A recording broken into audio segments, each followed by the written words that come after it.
গতকাল গেছিলাম শারজাতে। Sharjah roller ওখানে যে বাংলা বাজারগুলো আছে সেখানে অনেক বাংলাদেশি গ্রোসারি আছে, সুপার মার্কেট আছে। তো সেখানেই যে দোকান থেকে আমরা মাছ নিই সে দোকানে গেছিলাম। তো মাছ তো কাটাতে ওদিকে নিয়ে গেছে, আর আমি টুকিটাকি দেখছিলাম ছোট মাছ কি নেওয়া যায় না যায়। নিয়েছিলাম, কিছু মাছ নিয়েছি, আরও দেখছিলাম যে কী নেব।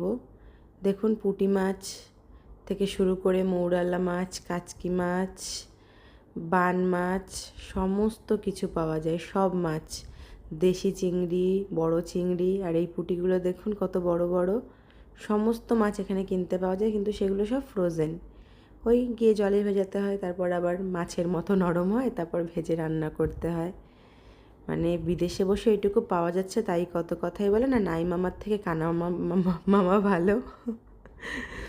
যেখানে বসে ছোট মাছ সব কিছু পাওয়া যাচ্ছে সেটাই অনেক। আর এই জায়গাতে আছে ইলিশ মাছ, আরও চিংড়ি মাছ, অনেক কিছু আছে, মিক্সড করা আছে সব।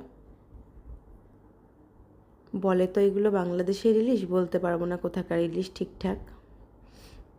খাওয়ার দরকার খাই, কোনটা বাংলাদেশের কোনটা কোথাকার অত জানি না। আর এই যে দেখুন, মাছ এভাবে পরিষ্কার করে, আর এখানে তো এরকম গোটা মাছই কিনতে হয়। মানে দেশের মতো যে আমি 500 গ্রাম 1 কিলো নেব ওরকম করে তো মাছ দেয় না। তো এভাবে এখানে গোটা গোটা মাছই নিতে হয়। আর মাছ এভাবে দেখুন আঁশ ছাড়ায়, তারপর ওরা মেশিনে মাছগুলোকে পিস করে, যেহেতু পুরো একদম পাথরের মতো শক্ত হয়ে থাকে। আর এইরকম হলে কিন্তু মাছগুলো লেগে যায় না একটার গায়ে। একটা প্যাকেটের মধ্যে থাকে যে কপিস রান্না করতে হয়, ওই কপিস বের করলেই বাকিগুলো ঠিকঠাক একটার সাথে একটা লেগে যায় না, যেহেতু শক্ত থাকে তার জন্য। তো দেখুন এভাবে মাছের পিস করে। এটা বোধহয় কোনো ইলেকট্রিক্যাল মেশিন, বোধ হয় না, ইলেকট্রিক্যাল মেশিনই এটা।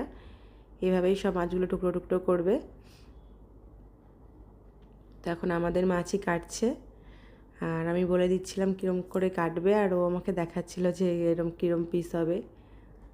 তো মাছ কাটার সময় একটু দাঁড়াতে হয়, না হলে আবার গড়বড় হয়ে যায়, মানে পিস ছোট বড় হয়ে যায়। তো আমাদের তো কেনাকাটা কমপ্লিট, মাছ নেওয়া, সবজি নেওয়া হয়ে গেছে। আর এনার মুডটা দেখুন, ওনাকে চকলেট কিনে দেওয়া হয়েছে, একটা চকলেট খেয়ে ঠোঁট পুরো উনি ব্লু কালার করে ফেলেছে। তাও হবে না, ওনার আরও অনেক কিছু দরকার, সেগুলো ওনাকে কেন দেওয়া হয়নি, উনি এখন কাঁদতে ব্যস্ত।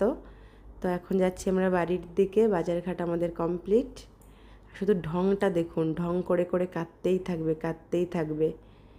তো সবাই ভালো থাকবেন, সুস্থ থাকবেন, দেখা হবে আপনাদের সাথে আবার পরবর্তী কোনো ভিডিওতে। Bye bye.